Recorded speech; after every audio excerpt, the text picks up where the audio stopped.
with driving vocabulary. I say it at the start of every class. Please go to my website, guys, if you want to see the stream. Yeah, this stream does get saved. It gets saved on my website. Yeah, it gets removed from YouTube. So please go to the website if you want to see these classes. Yeah, I'm going to say it at the start of every class because I understand that people miss classes and sometimes they still don't know where the lessons are. They're on the website, guys. That's the website over, they're over there, skype-lessons.com. That's where all my streams are saved. So Alia, yes, the stream will be saved, and yes, you can find it on my website. So driving vocabulary now, guys. We've done health, we've done crime, we've done work, we've done money. Anybody who missed those classes, guess where you need to go? To my website. So now we're doing driving vocabulary. And driving is a topic that is teeming with phrasal verbs. Yeah, teeming with is a good phrasal verb, but it's a topic that is teeming with phrasal verb. It's crawling with phrasal verbs. There are loads of phrasal verbs in this topic, and that's what we're going to deal with perhaps right at the start. So please do remember that I have written a book about phrasal verbs. Yeah, this is also my book, actually, that you're reading at the moment. But this is a book that I wrote about phrasal verbs in order that the students would learn all the different meanings of all the different phrasal verbs very quickly and with some, nice pictures to help you and stuff like that as well. So please do consider buying my book if you want to learn lots and lots and lots of phrasal verbs. Of course, I'm not sure what that is, Jacob. Of course, all of these, all of the stuff that I've written, it is, it's to help you with vocabulary and things like that. So you'll get very similar exercises in this book, but far more. And of course, it's a big book. Okay, so let's have a look. Driving is a topic that is teeming with phrasal verbs. Let's look at the first picture, and we can see that somebody is getting into a car. So please remember, you get in to. Maybe it's up to you. Get in a car or get into a car. Both correct there. Yeah. Get into a car, get in a car, or get out of a car. Yeah. And sometimes people do just drop the of and say get out the car. So that's something that's important to remember. Get in, get out for cars. Get on, get off for everything else. All other forms of transport will be get on and get off. Get on, get off a bus. Get on, get off a train, a plane, a boat.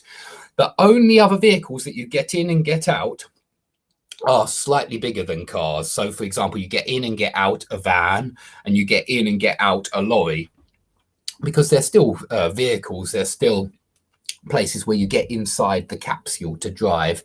And really, that's why we meet with a car, we think of it more like a little box.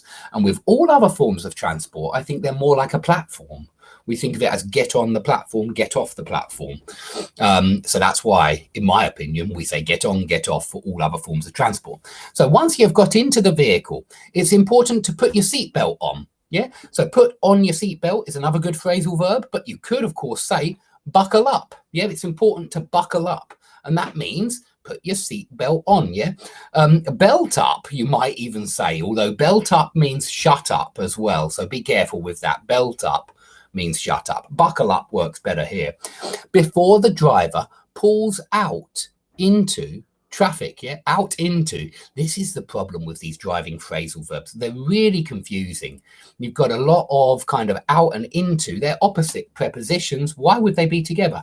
But you pull out into the traffic, yeah, you pull out. It means that you go from a slower lane or a stationary place into a faster lane or a moving lane, where the cars are actually moving. Okay, so these are all important to remember. Please go to the website later, guys, if you want a copy of these documents, because these documents, whoopsie daisy, these documents will always be available on my website. So that's where you need to go if you want a copy. But put your seatbelt on, fasten your seatbelt. Oh, whoopsie daisy, I'm making changes here. Let's just do that. And pull out, move from the side of the road towards the middle of the road, from the slower area to the faster area. Whenever you pull out, you move from a slower or stationary area to a faster area. Okay, being worried that she might run out of petrol. Very useful phrasal verb. Always use it. If you're driving, you need run out of petrol. And even if you're not driving, yeah, I'm not a driver, but I use this phrasal verb all the time. If you run out of time, if you run out of money, if you run out of patience, if you run out of toilet paper, yeah, if you run out of cat food, it could be anything. But being worried that she might run out of petrol, she pulled into the garage. So pull into a place is when you slow down and stop. Yeah, when you go from a faster place to a stationary place. So you pull into the garage, meaning that you slow down and stop in the garage. You could also pull up at the garage, but it wouldn't sound like you're going in it. It would sound like you're pulling up next to it, alongside it. So pull into a garage usually. Okay, get out of something. Yes, you pulled into the garage, got out of the car. So get in, get out of, and filled up the tank with petrol. Yeah, or just filled up the tank. So fill up with petrol, run out of petrol. Please memorize those two words. They're very useful for driving.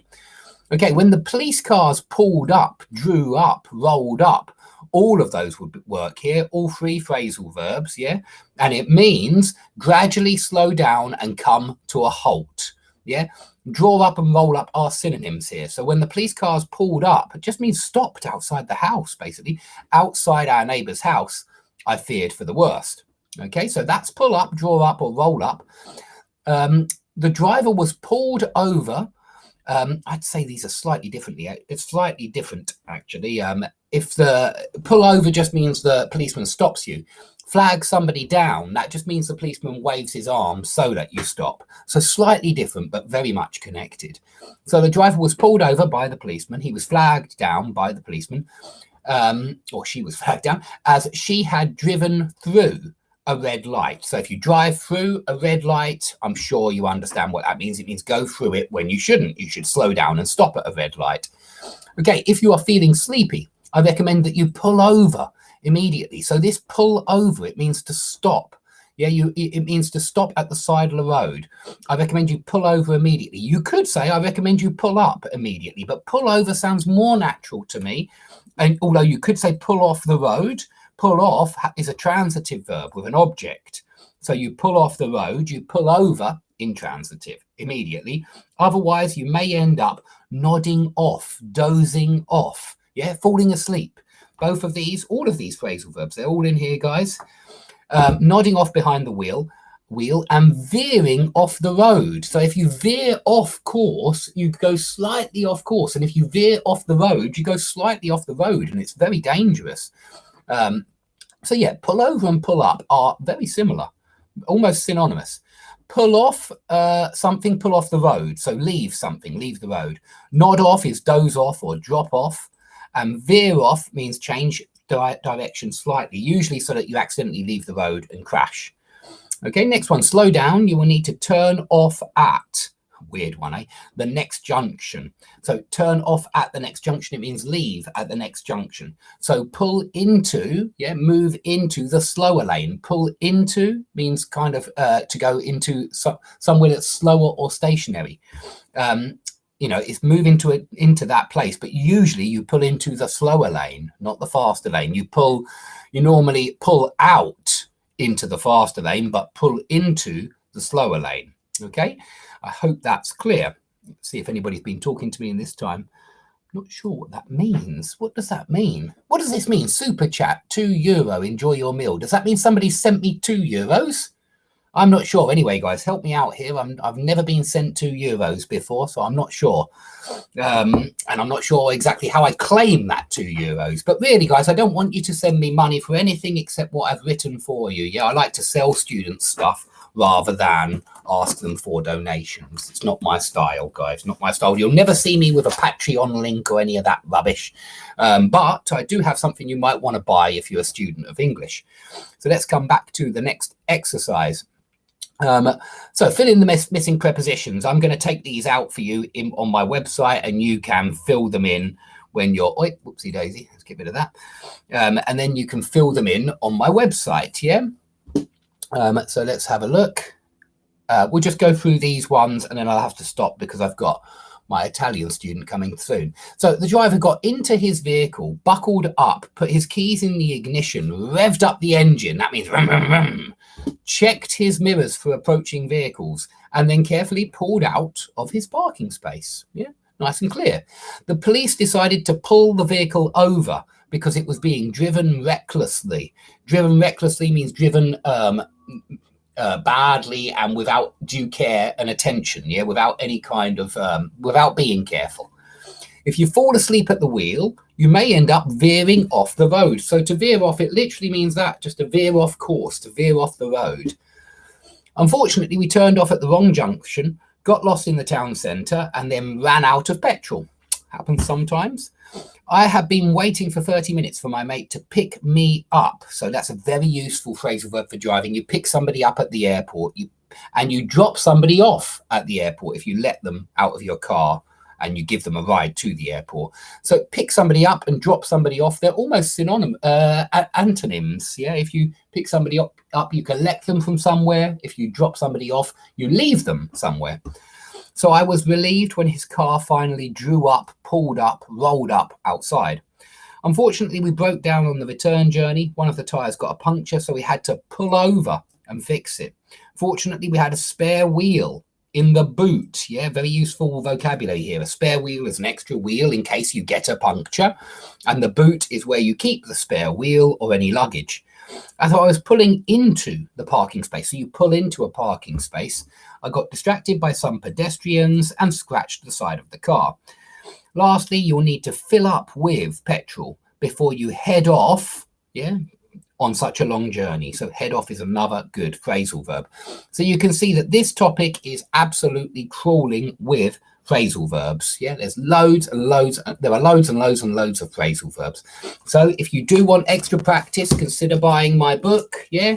Thank you, Jacob, for sending those €2. I'll try and work out later how to use that for a coffee or something. But please, guys, don't send me money. Buy my books. Yeah. And I say that just because I'm not here to collect money for what I'm doing on YouTube or whatever, or any other website. I'm here to help students. Yeah, I'm here to help you learn English. And really, I would prefer that you actually buy my stuff rather than send me cash. But I do appreciate it. Thanks. I'm sure I'll spend that €2 on something. Not sure how I take it, though. I'm not. Maybe it goes through to my YouTube. Maybe YouTube send it to me. I don't know. Anyway, don't let them get anywhere near your €2.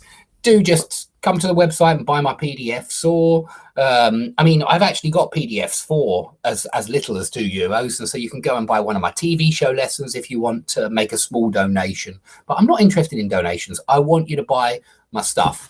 Yeah, that's what I prefer you to do, because it makes me feel less like a beggar and more like an English teacher. Okay, so thanks everybody for coming today. Please head to skype-lessons.com. Can't remember where I put my caption. Where's my caption?